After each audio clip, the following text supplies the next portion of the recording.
watched the press conference with Mark Cooper. Paul, what were your thoughts on it today?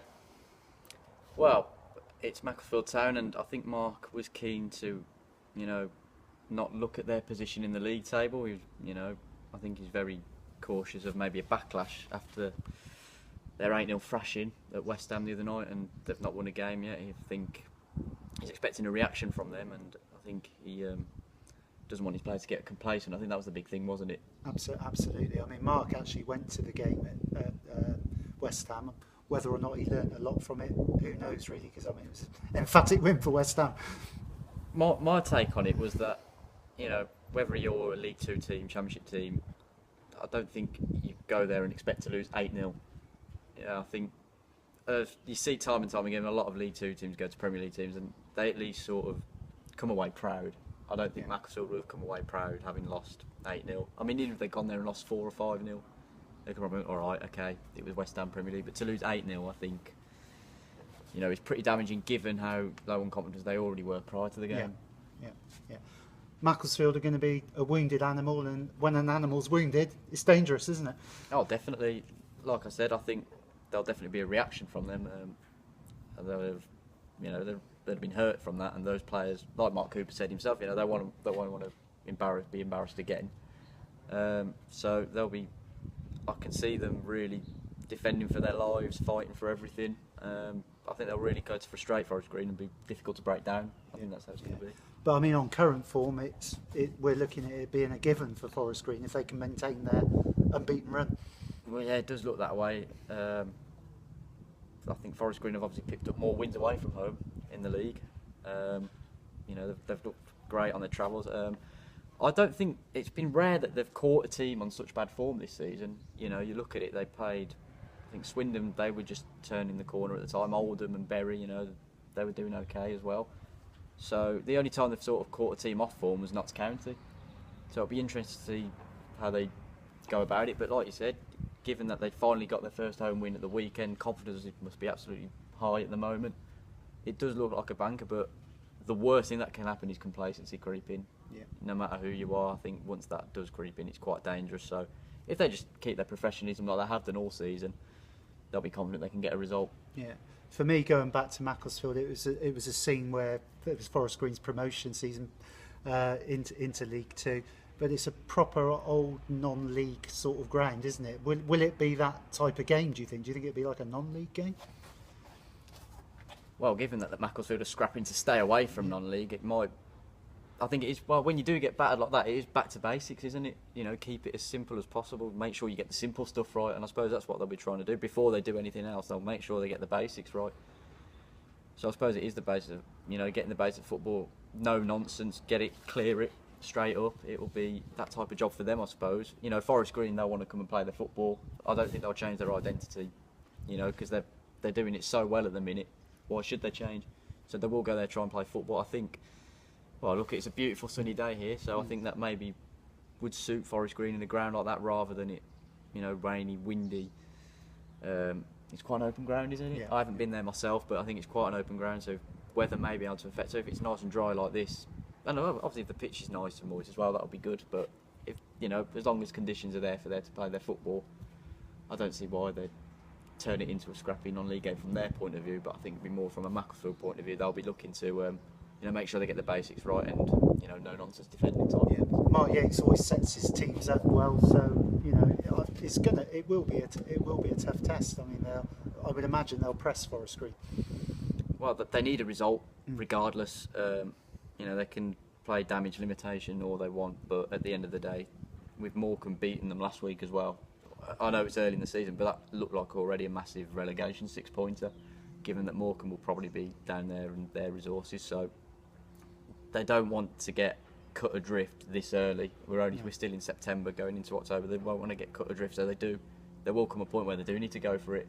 And the 2 points they have got were both at home, so you could make a point that they are slightly better at home. And like Mark Cooper said, they've been on the end of narrow results in the league. It has been 2-1 rather than being comfortably beaten. So it will most certainly be a difficult task.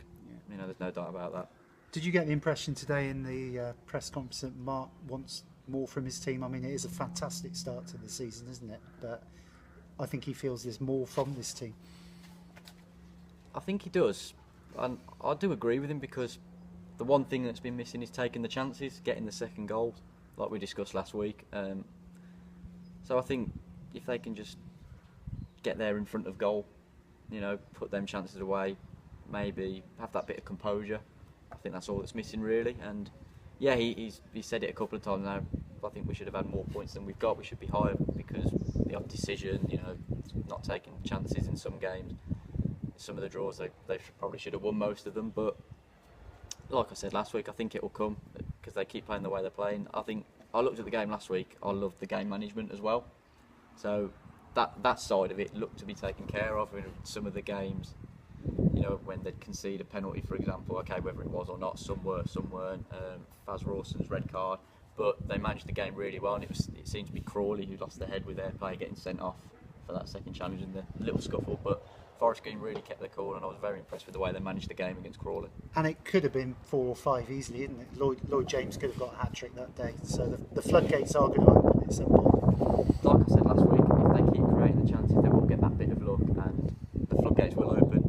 I looked at Ruben Reid's goal as well, and it was a case of at times a player has gone and maybe passed it in that situation, and then they've been forced wide, and it's made a difficult chance. But Ruben, he took a gamble, and he got his rewards from the deflection. He saw there was a defender in there and thought, you know what, the worst I could get is probably a corner. Had a go, and luckily he deflected in. So like, they are taking the shots. Like you said, Lloyd James had some good chances, getting in good positions. Liam Shepherd could have had a tap in as well. And I looked at that and I thought, maybe if Ruben Reid was there for that, it would have been a goal. So I imagine if they keep plugging away, maybe it will be Ruben Reid in that position, and I think the goals will come. For me, I was really, really impressed with the defence, the likes of Digby. He really caught the eye for me. Sanchez could have just put a deck chair out all day, really, but that's testament to the players in front of him. They've clicked, I think. They've all got a good relationship. I mean, defence has been the only area where we've seen a lot of changes due to a couple of suspensions we've had. So Gunning and Rawson were brilliant at the start of the season. Gunning gets suspended. Cooper then signs McGinley, brings Digby into the back three, and that's been working really well. Then Rawson gets suspended. Gunning's come back in and done just as well. But I think McGinley has been particularly impressive as well. I think both of them have really made a difference. McGinley is a natural left-sided centre half, and I think that's underrated in football, how important it is to have someone naturally left-sided playing left centre-back. I mean, even Jose Mourinho's had problems with that. We know Jones and Smalling, both right-footed. Absolutely. Who plays on the left? McGinley, we've got a natural player, good on the ball, as is Digby. I mean, the way he comes out of defence with the ball as well, it's both sides of the game he can do. It was really good to watch. And Coops will have a dilemma next week, won't he, when he's got everybody back. So, Rawson will be back then. So, it's an interesting selection for him. Well, it's nice to have, I suppose, as a manager, isn't it?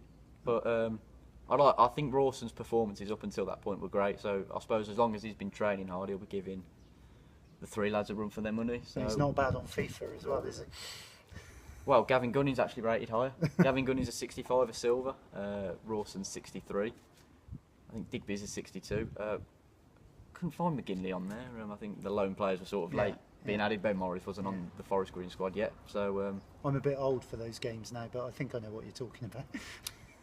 Well, I think over in the 60s for League Two is pretty good. I mean, to get a silver card as well, like Gavin Gunning's got, that's really good for League Two. So he's joint highest player with Joe Mills and Lloyd James. Right. And awkward thing was Christian George was still on there. Absolutely, yeah. Looking ahead finally to the game on Saturday, then we'll go for our predictions. How do you see the game going score-wise?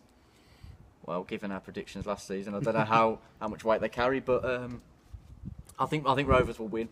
I can't see them being complacent. I think, you know what, Mark Yates said it himself after the game, his team are low on confidence, and I think Rovers are confident. I think they'll exploit that. I'm going to go with a 2-0 Rovers win. Okay, I'm going to go 3-1, so unfortunately for Macclesfield, more misery for Macclesfield and Mark Yates. Well, let's hope it is that for Forest Green, because they want to climb back into those playoffs, won't they? Absolutely. Thanks for joining us again today. So our second vodcast. We'll be at the game on Saturday. There'll be a live blog and all the usual reaction. And follow us on Twitter that will be going below the screen now. Thanks very much.